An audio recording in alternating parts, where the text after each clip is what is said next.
60 साल के बुड्ढे की है जिसने अपने से बहुत कम उम्र की लड़की को अपने साथ एक बोट पर रखा हुआ था ताकि जब वो 17 साल की हो जाए तो वो बुड्ढा उससे शादी कर सके। तो कहानी शुरू होती है और हम देखते हैं समुद्र में एक बड़ा सा बोट तैर रहा होता है जिस पर सिर्फ 2 ही लोग रहा करते थे, एक 60 साल का बुड्ढा आदमी चंपक चाचा और उसके साथ एक 16 साल की लड़की चिंकी। हमें बताया जाता है कि चिंकी जब 6 साल की थी वो तब से ही चंपक चाचा के साथ इस बोट पर रह रही थी और पिछले 10 सालों से उसने कभी भी बाहर की दुनिया देखी ही नहीं थी। उसके लिए तो चंपक चाचा ही सब कुछ था और वहीं चंपक चाचा भी उसका बहुत अच्छे से ख्याल रखता था। फिर हम देखते हैं कि चंपक चाचा की बोट पर हमेशा टूरिस्ट फिशिंग करने आया करते थे। तभी उनमें से एक की नजर चिंकी पर पड़ती है और वो उसके साथ छेड़छाड़ करना शुरू कर देता है। अब चिंकी को तो इस सब बातों के बारे में कुछ पता नहीं था इसलिए वो उसे कुछ नहीं कहती, लेकिन तभी कहीं से एक उड़ता हुआ तीर आकर सीधा उन टूरिस्ट के पास लगता है जिसे चंपक चाचा ने मारा था। उस तीर की वजह से उन टूरिस्ट की फट जाती है और वो फिर से फिशिंग करने में लग जाते हैं। तभी वो आदमी अपने दोस्त से पूछता है कि क्या वो बुड्ढा उस लड़की का ग्रैंडफादर है, जिस पर उसका दोस्त कहता है कि नहीं, ये तो साला कोरियन लोगों का जॉनी सिंस है। अब ये बात उसका दोस्त समझ नहीं पाता और उसे कहता है कि तुम कहना क्या चाहते हो। तब उसका दोस्त बताता है कि चिंकी जब 17 साल की हो जाएगी तब वो बुड्ढा उससे शादी करने वाला है। अभी सुनकर उसके दोस्त का दिमाग खराब हो जाता है क्योंकि ये ठरकी बुड्ढा जवानी में तो मजदूरी करता ही था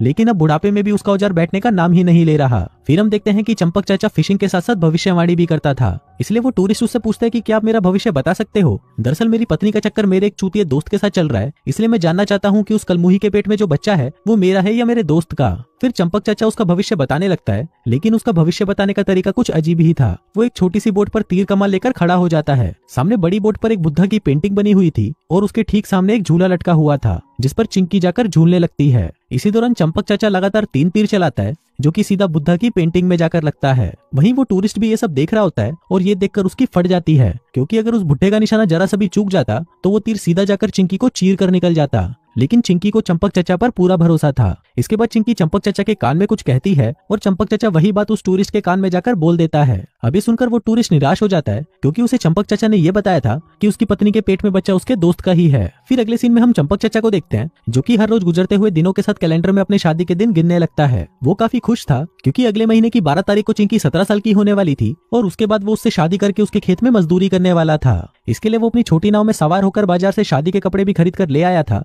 लेकिन उसने चिंकी को ये सब नहीं दिखाया और सारा सामान एक अलमारी में छुपा कर रख दिया। कुछ दिनों बाद फिर से 2 टूरिस्ट बोट पर फिशिंग करने आते हैं लेकिन वो दोनों फिशिंग छोड़कर फोटोज क्लिक करने में लग जाते हैं। इसी दौरान उनकी नजर चिंकी पर पड़ती है जो कि उन्हें ही देख रही होती है। तभी वो टूरिस्ट चिंकी को अपने पास बुलाते हैं और उसकी चूचियों में मछली डालकर उसके साथ जबरदस्ती करने लगते हैं। चिंकी उस टूरिस्ट को एक जोर का चमाट मारती है। तभी तीर लेकर भागते हुए चंपक चाचा भी वहाँ पर आ जाता है और उन टूरिस्ट को गालियां देते हुए चिंकी को अपने साथ ले जाता है। अब इस बात से वो टूरिस्ट बहुत ज्यादा नाराज हो जाते हैं और चिंकी को सबक सिखाने का फैसला करते हैं। इसके बाद जैसे ही उनको मौका मिलता है वो दोनों मिलकर चंपक चाचा को बोट से बांध देते हैं और चिंकी को ढूंढने लगते हैं, लेकिन वही चिंकी खुद की रक्षा करना अच्छे से जानती थी और वो तीर उठाकर उन दोनों टूरिस्ट की गर्दन फाड़ देती है। फिर कुछ दिनों बाद कई और टूरिस्ट भी चंपक चाचा की बोट पर फिशिंग करने आते हैं। उन्हीं में से सत्तू सुपारी नाम का एक लड़का भी था जो कि अपने डैड के साथ यहाँ पर फिशिंग करने आया था। तभी हम देखते हैं कि चिंकी को पहली नजर में ही सत्तू सुपारी से प्यार हो जाता है, लेकिन ये बात चंपक चाचा को जरा भी पसंद नहीं आती। फिर चिंकी सत्तू सुपारी के पास जाती है जो कि हेडफोन्स लगाकर टोनी कक्कड़ के गाने सुनने में बिजी था। तभी चिंकी उसके पास आती है और उससे वो हेडफोन्स लेकर खुद उन घटिया गानों को सुनने लगती है।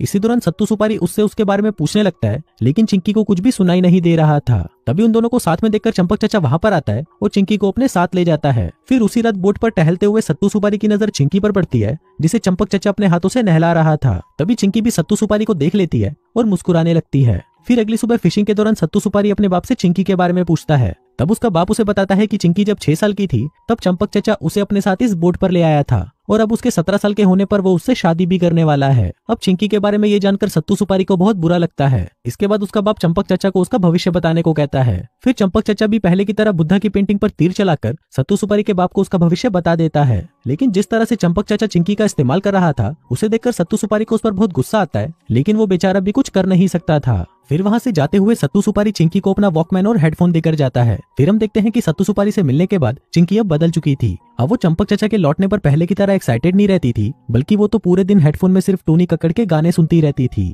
तभी ये देखकर चंपक चाचा गुस्से में चिंकी का हेडफोन पानी में फेंक देता है। फिर रात में जब वो चिंकी को नहलाने की कोशिश करता है तो चिंकी उसे नहलाने नहीं देती। फिर चिंकी को मनाने के लिए चंपक चाचा उसके लिए हार लेकर आता है, लेकिन चिंकी उस हार को उसके सामने ही तोड़कर फेंक देती है। अगले दिन चिंकी एक टूरिस्ट के पास जाकर बैठ जाती है। दरअसल वो चंपक चाचा को जलाना चाहती थी और होता भी वैसा ही है। अब ऐसे ही कुछ दिन बीत जाते हैं और एक दिन सत्तू सुपारी फिर से चिंकी से मिलने आता है, जिसको देखकर चिंकी बहुत खुश हो जाती है क्योंकि अब उससे उसे टूरू लव हो चुका था। फिर सत्तू सुपारी चिंकी को एक डमरू गिफ्ट में देता है। अब चिंकी और सत्तू सुपारी की बढ़ती नजदीकियों को देखकर चंपक चाचा गुस्सा हो जाता है और उसे लगने लगता है कि अगर सत्तू सुपारी ज्यादा दिनों तक इस बोट पर रहा तो वो कभी भी चिंकी से शादी नहीं कर पाएगा। इसी वजह से जब सत्तू सुपारी चिंकी के साथ एंजॉय कर रहा होता है तभी उसे डराने के लिए चंपक चाचा उसके सामने एक तीर मारता है, लेकिन तभी चिंकी गुस्से में आकर उस तीर को तोड़कर फेंक देती है। रात को चिंकी और चंपक चाचा एक साथ एक ही बेड पर सोया करते थे, लेकिन उस रात चिंकी अपने बेड पर नहीं होती। फिर ढूंढने पर चंपक चाचा देखता है कि चिंकी सत्तू सुपारी के साथ उसके कमरे में सो रही है। अब ये देखकर चंपक चाचा के दिमाग का फड़ा हो जाता है, जिसके बाद वो तुरंत सत्तू सुपारी का बोरिया बिस्तर बांधकर उसे एक छोटी बोट पर बिठा देता है और वहां से जाने के लिए कहता है। फिर जाते जाते सत्तू सुपारी उसे कहता है कि तुम जो चिंकी के साथ करने वाले हो मैं वैसा होने नहीं दूंगा। तुमने इसे इतने सालों से अपने साथ एक कैदी की तरह रखा हुआ है, लेकिन जल्दी ही मैं इसके पेरेंट्स को ढूंढकर इसे यहाँ से ले जाऊंगा। जिसके बाद ये बोलकर वो वहां से चला जाता है। तभी सत्तू सुपारी के पीछे पीछे चिंकी भी भागने की कोशिश करती है, लेकिन चंपक चाचा उसे पकड़ लेता है। फिर कुछ दिनों बाद फिर से सत्तू सुपारी चंपक चाचा की बोट पर आता है और उसे एक पोस्टर दिखाता है जिसमें चिंकी के पेरेंट्स ने उसकी लापता होने की खबर छपवाई थी। फिर सत्तू सुपारी चिंकी को उसके पेरेंट्स के बारे में बताते हुए कहता है कि तुम्हारे पेरेंट्स तुम्हें अभी भी ढूंढ रहे हैं, इसलिए तुम मेरे साथ चलो। वैसे भी तुम अपनी पूरी जिंदगी इस बुढ़े के साथ इस बोट पर नहीं बिता सकती। इस बुढ़े ने तुम्हें किडनैप करके अपने पास रखा हुआ है। अब चिंकी सत्तू सुपारी की बातों को समझने की कोशिश कर रही थी, लेकिन तभी वहां पर चंपक चाचा अपना तीर कमान लेकर आ जाता है। अब वो सत्तू सुपारी को तीर मारने ही वाला होता है कि तभी चिंकी उनके बीच में आ जाती है। अब क्योंकि चंपक चाचा भी चिंकी से बहुत प्यार करता था, इसलिए वो अपना तीर नीचे कर देता है। फिर रात को सोते समय चंपक चाचा उसे गले लगाने की कोशिश करता है, लेकिन चिंकी उसे थप्पड़ लगाकर वहां से चली जाती है। अगले दिन बोट के इंजन को ठीक करते समय चंपक चाचा के सर पर चोट लग जाती है, जिसे देखकर चिंकी उसकी मदद करने के लिए उसके पास जाती है,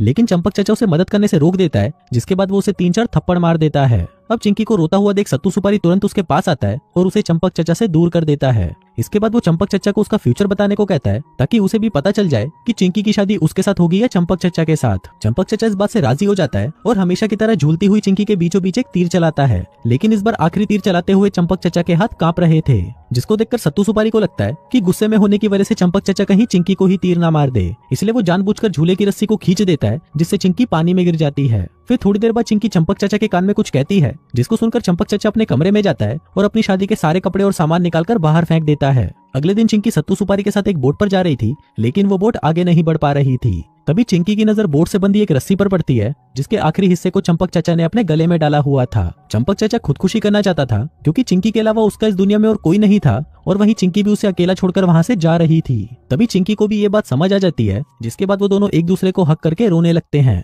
वहीं सत्तू सुपारी भी ये सब देख रहा था, लेकिन उसे कुछ समझ नहीं आता कि इस बुड्ढे में आखिर ऐसा क्या है जो इतनी पटाखा लड़की इसका बम्बू अपने तंबू में लेना चाहती है। फिर कुछ देर बाद चंपक चाचा और चिंकी एक दूसरे को शादी के कपड़े पहनाते हैं और फिर सत्तू सुपारी के सामने ही एक दूसरे से शादी कर लेते हैं। इसके बाद वो दोनों एक छोटी सी बोट पर चढ़ते हैं और वहां से कुछ दूर आगे चले जाते हैं। अब गचागच करने से पहले चंपक चाचा माहौल बनाने के लिए म्यूजिक बजाता है, जिसको सुनते ही चिंकी को नींद आ जाती है। फिर चिंकी के सो जाने के बाद चंपक चाचा आसमान की तरफ देखकर एक तीर चलाता है और फिर पानी में कूदकर अपनी जान दे देता है। तभी उसके बाद वो छोटी बोट अपने आप ही उस बड़ी बोट के पास चली जाती है, जहां सत्तू सुपारी उसके आने का इंतजार कर रहा होता है। तभी वो देखता है कि चिंकी नींद में ऐसा बिहेव कर रही है जैसे कि कोई उसकी गुफा में मजदूरी कर रहा हो। सत्तू सुपारी उसे जगाने की बहुत कोशिश करता है, लेकिन चिंकी का उसके शरीर पर कोई कंट्रोल नहीं था। तभी चंपक चाचा ने मरने से पहले जो तीर चलाया था वो सीधा चिंकी के पैरों के बीच में आकर गिरता है और वहां से खून बहना शुरू हो जाता है, जिसका मतलब था कि बुड्ढे ने आखिर चिंकी की सींग तोड़ ही दी थी। इसके बाद वो सत्तू सुपारी के साथ छोटी बोट में बैठकर वहां से जाने लगती है, लेकिन तभी हम देखते हैं कि उसके पीछे वो बड़ी बोट भी अपने आप ही चल रही थी, जैसे कि चंपक चाचा की आत्मा उसे चला रही हो। लेकिन फिर जैसे ही चिंकी उस बड़ी बोट की तरफ देखकर बाय बोलती है, वो बोट धीरे धीरे समुद्र की गहराइयों में चली जाती है। और इसी के साथ ही ये कहानी यहीं खत्म हो जाती है।